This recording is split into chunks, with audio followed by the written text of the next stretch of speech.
السلام علیکم۔ وعلیکم السلام، انڈیا سے مجنو بول رہا ہوں حضرت، خیریت سے ہیں؟ الحمدللہ۔ حضرت تو اس میں تو کوئی شک نہیں ہے کہ درود ابراہیم جو ہے سب سے بیسٹ درود ہے، لیکن ذرا حضرت آپ سے پوچھنا چاہتے ہیں اس میں عقلی دلیل کیا ہے؟ عقلی دلیل کیوں ہے؟ مطلب یہ تو ابراہیم علیہ السلام کے ساتھ کمپیریزن کی بات آ رہی ہے، تو اچھا بہت سارے درود ایسے ہیں جس میں بہت اچھے اچھے الفاظ ہے، حضرت صحابہ اکرام کے بارے میں بھی دعائیں ہیں۔ حضرت اس کے بارے میں اگر اجازت ہو تو ایک ریلیٹڈ خواب تذکرہ کروں، جبکہ یہ اس میں نہیں ہے موجود، لیکن آپ بتائیں تو، اجازت دے تو۔ جی بالکل پڑھیں، بتائیے۔ جی حضرت، وہ میں ایک درود کا بہت پابند ہوں، اس کو کثرت سے پڑھتا ہوں۔ اللہم صلی وبارک وسلم علی محمد وعلی آل محمد کما صلیت وبارکت وسلمت علی ابراہیم وعلی آل ابراہیم انک حمید مجید۔ تو اللہ کا شکر ہے 5-6 روز پہلے آئے اللہ کے نبی صلی اللہ علیہ وسلم آ کے دکھانے لگے کہ یہ دیکھو، یہ جو درود تم پڑھتے ہو نا، یہی بہترین درود ہے۔ اور ابھی 2 دن پہلے تو اللہ کا شکر ہے درود پڑھتے پڑھتے اللہ کے نبی صلی اللہ علیہ وسلم آئے اور پیشانی میں جو ہے بوسہ دیا۔ حضرت ذرا سا بتائیے اس کے عقلی دلیل کیا ہے کہ یہی بیسٹ ہے؟ لوگ پوچھتے ہیں یہ تو ابراہیم علیہ السلام کے ساتھ کمپیریزن، ذرا حضرت بتائیے، جزاک اللہ۔ ماشاءاللہ۔ بقیہ ویڈیو دیکھنے سے پہلے ویڈیو کو لائک کریں، راہم ٹی وی چینل کو سبسکرائب کریں اور بیل آئیکن پر کلک کریں۔ شکریہ۔ ماشاءاللہ، شروع پروگرام میں ایسا سوال کر دیا کہ آپ بالکل رونگٹے کھڑے ہو گئے اور کیفیات ہی بدل گئی ہیں، کیونکہ سرکار دو عالم صلی اللہ علیہ وسلم کا تذکرہ آ گیا اور آپ کے صلاۃ والسلام کا ذکر آیا اور خاص طور پہ درود ابراہیمی کا ذکر آ گیا۔ اور جہاں تک خواب کا تعلق ہے، خواب ماشاءاللہ آپ کا بہت خوبصورت ہے، رسول اللہ صلی اللہ علیہ وسلم کے دربار بھی گویا کہ وہ صلاۃ والسلام جس انداز سے آپ پڑھتے ہیں وہ قبول ہو گیا ہے، اور یہ قبولیت جو ہے بہت بڑی بشارت ہے۔ پھر آپ کو بوسہ دینا رسول اللہ صلی اللہ علیہ وسلم کی خاص نظر کرم کا اشارہ ہے۔ آپ کو انشاءاللہ اتباع سنت اور صلاۃ والسلام کی توفیق جو انشاءاللہ یہ اس پر استقامت رہے گی، دائم رہے گا یہ سلسلہ، اور اسی طریقے سے آپ انشاءاللہ دین پر جو ہے قائم و دائم رہیں گے۔ بہت مبارک ہے۔ اور باقی جہاں تک جو آپ بتا رہے ہیں کہ صلاۃ والسلام جو درود ابراہیمی ہے، اس کے بارے میں پہلی بات تو جیسے خود رسول اللہ صلی اللہ علیہ وسلم نے خواب میں آپ کو اس درود کے بارے میں فرمایا کہ یہ درود سب سے بہترین ہے۔ وہ بہترین کی بنیاد یہ ہے کہ اس میں صلاۃ اور برکت دونوں ہیں۔ اس کے اندر صلاۃ بھی ہے، آپ کے لیے رحمت کی دعا بھی ہے، اور پھر برکت کی دعا، کہ اس لیے کہ بارک بھی آپ پڑھ رہے ہیں، اس میں صلی بھی پڑھ رہے ہیں، تو لہٰذا جو وہ اور یہ دونوں چیزیں درود ابراہیمی کے اندر بھی جمع ہیں، رحمت بھی ہے اور برکت بھی ہے۔ پہلی بات تو یہ خود نبی کریم صلی اللہ علیہ وسلم کا ارشاد ہے کہ جس نے درود ابراہیمی مجھ پر پڑھا تو اس نے گویا کہ میرا اور میرے اہل بیت کا سے محبت اور عقیدت کا حق ادا کر دیا۔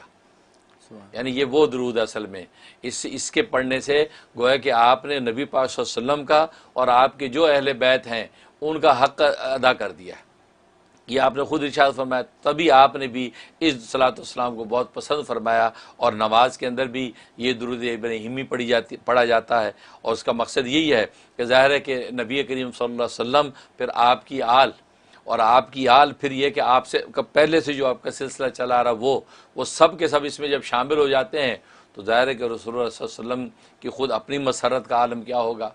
اب انسان جو ہے آپ کے باپ دادا کو بھی دعائیں دے اور آپ کی آنے والی نسلوں کو بھی دعائیں دیں، آپ خود فطری طور پہ کتنی محبت محسوس کرتے ہیں۔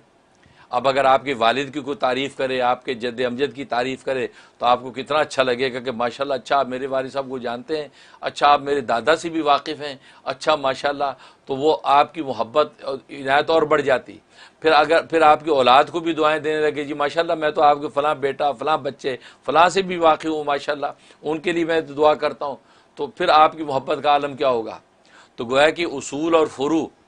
یہ دو ہی سلسلے ہوتے ہیں انسان کی جو ہے نسب و حسب کے۔ تو اب نبی پاک صلی اللہ علیہ وسلم کے جو اصول ہیں جو حضرت ابراہیم علیہ الصلوۃ والسلام سے چلے آ رہے ہیں، پھر آگے فروع ہیں جو آپ اہل بیت ہیں، تو دونوں کو آپ نے جب رحمت کی دعا اور برکت کی دعا،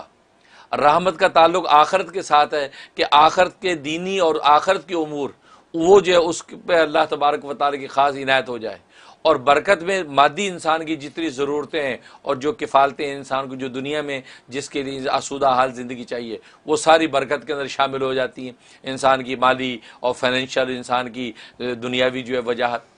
تو دونوں چیزوں کو شامل کر دیا آپ نے، رحمت و برکت کو، اور آپ نے اصول اور فروع دونوں کے لیے دعائیں کر دی، اور خود اس شخص کو بھی شامل کر دیا۔ تو یہ تو نیچرل بات ہے کہ آپ کی مسرت کا عالم کیا ہوتا ہے کہ آپ کو بھی بندہ دعائیں دے رہا، آپ کے باپ دادا کو بھی، آپ کی نسلوں کو بھی، تو یہ تو انتہا کر دی اس نے۔ تبھی تو نبی کریم صلی اللہ علیہ وسلم نے فرمایا کہ ایسے شخص نے جسے درود ابراہیمی پڑھا، اس نے مجھ سے اور میری آل اولاد سے محبت کی انتہا کر دی ہے، حق ادا کر دیا عقیدت کا۔ اس لیے اس کو جو ہے وہ ریکمنڈ کیا جاتا ہے، اور نماز میں بھی اسی کو جو ہے وہ پیش کیا جاتا ہے۔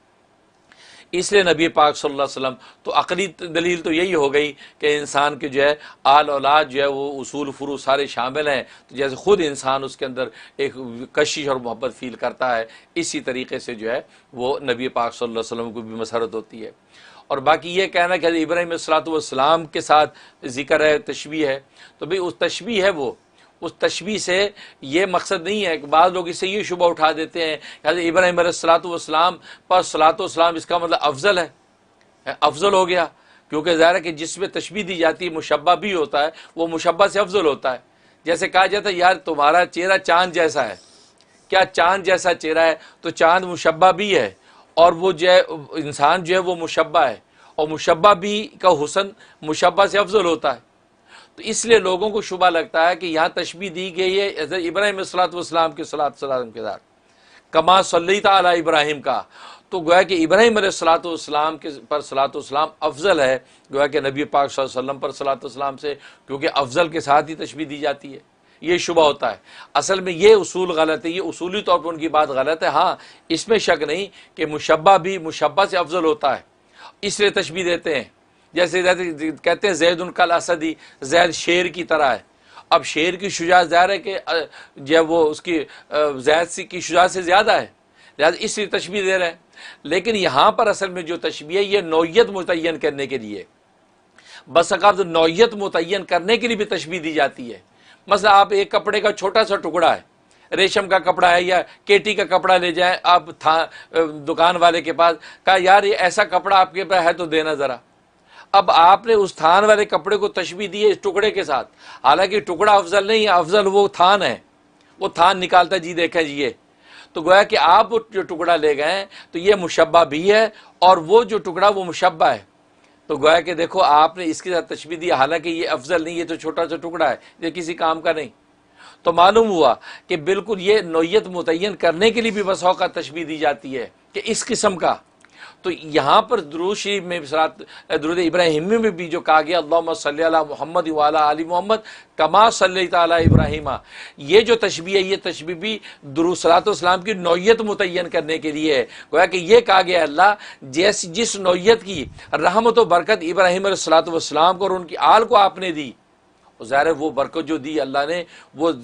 ظاہری وجاہت کی بھی دی، یعنی بادشاہتیں بھی ان کو دی اور نبوت بھی بٹی ان میں ولایت معرفت بھی بٹی، تو کہا کہ روحانی اور مادی دونوں انعامات حضرت ابراہیم علیہ السلام ان کی آل کو ملے، کیونکہ ان کی نسلوں کے اندر آگے بادشاہ بھی پیدا ہوئے اور پھر نبوت کی نبی بھی پیدا ہوئے اور روحانی کی منزلیں بھی طے کی۔ تو گویا کہ اسی نوعیت کی صلاۃ والسلام نبی پاک مانگ رہے ہیں کہ یا اللہ میرے اور میری آل و اولاد کے لیے بھی یا اللہ اسی طرح کی اسی نوعیت کی جو ہے وہ رحمت اور برکت عطا فرما کہ مادی خزانے بھی خوب ہوں اور روحانی خزانے بھی خوب ہوں۔ یہ مطلب ہے۔ تو صلاۃ والسلام کی نوعیت متعین کرنے کے لیے حضرت ابراہیم کے ساتھ تشبیہ دی ہے، افضلیت میں تشبیہ نہیں ہے، یہ نوعیت متعین کرنے کے لیے، اور ظاہر ہے کہ نوعیت متعین کرنے کے لیے بھی تشبیہ دی جاتی ہے، اس لیے یہاں پر ایسا کہا گیا ہے کہ اللہم صلی علی محمد۔ اب یہاں پر ایک اور چلتے چلتے شبہ دور کر جاؤں، بعض لوگ پوچھتے ہیں کہ یہ دونوں درود پڑھنا ضروری ہے، یا اگر ان میں آدھا پڑھ لیں ایک پڑھ لیں دوسرا نہ پڑھے تو یہ چلے گا؟ تو جواب یہ کہ ہاں یہ بھی صحیح ہے، لہٰذا مفتی اعظم ہند حضرت مولانا مفتی کفایت اللہ صاحب دہلوی رحمۃ اللہ علیہ نے اس کی بھی اجازت دی ہے کہ آپ اوپر کا اکیلا پڑھ لیں صلاۃ سلام والا، وہ صلاۃ کا حصہ پڑھ سکتے ہیں، اللہ مبارک والا چھوڑ سکتے ہیں، اگر آپ کو کوئی ورد وظیفہ کرنا ہے یہ بھی کر سکتے ہیں، تو لہٰذا اس کی بھی اجازت۔ اور میں کہا کرتا ہوں اگر آپ یہ کہتے ہیں کہ اس کو شارٹ کرنا ہے تو میں کہتا ہوں کہ دونوں کو ملا بھی سکتے ہیں، آپ ایسے کر سکتے ہیں اللہم صلی و بارک علی محمد وعلی آل محمد کما صلیت و بارکت علی ابراہیم وعلی آل ابراہیم انک حمید مجید۔ تو اگر دونوں کو اکٹھا کر دیا، مرج کر دیا، تو وہ آپ کا وقت بھی بچا اور ورد وظیفے کے اندر جو ہے آپ زیادہ سے زیادہ بھی پڑھ سکتے ہیں، کیونکہ صلی و بارک اکٹھا کر دیا اللہم صلی و بارک علی محمد وعلی آل محمد کما صلیت و بارکت علی ابراہیم وعلی آل ابراہیم انک حمید مجید۔ تو اس کی بھی گنجائش ہے، اور باقی جس نوعیت سے سنت میں آیا ہے اس طرح کرنا تو افضل ہے ہی ہے، اور نماز میں ہم اس کا اہتمام کرتے ہیں، اس طریقے سے کرنے میں کوئی مذاقہ نہیں، انشاءاللہ برکت ہی برکت ہے۔ ماشاءاللہ صاحب بہت خوبصورت، ہر طرح سے آپ نے اس کو کور کر لیا، سارے اس کے اسپیکٹس آ گئے، جزاک اللہ خیر۔ شکریہ۔